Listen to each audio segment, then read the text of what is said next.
আমি যখন এগুলো প্রথমবার দেখেছিলাম তখন আমার কাছে কোরআনের মতোই লেগেছিল। সবকিছুই তো দেখা যাচ্ছে কোরআনের মতো। এবং এটি আমি দেখিয়েছিলাম একজন অ্যারাবিক স্কলারকে, যিনি একজন লেকচারার। আমি তার নামটি ভুলে গিয়েছি, কিন্তু যখন আমি এগুলো তাকে দেখিয়েছিলাম তখন তিনি তাকাচ্ছিলেন এবং ভাবছিলেন।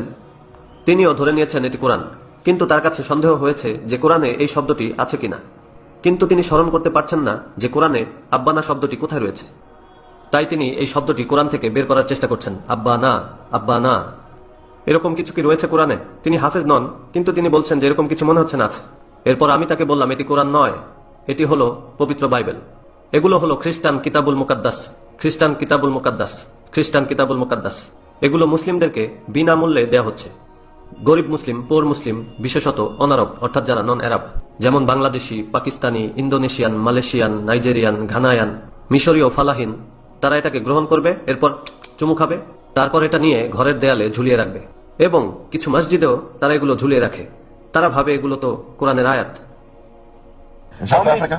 না, সাউথ আফ্রিকাতে এখনো নেই, তবে বিশ্বের সরল সোজা অন্যান্য দেশগুলোতে রয়েছে, যেমন মালাউই, তানজানিয়া, ইন্ডিয়া, পাকিস্তান সহ বিশ্বের মিলিয়ন মুসলিম বিশ্বাস করবে এটি হলো কোরআন।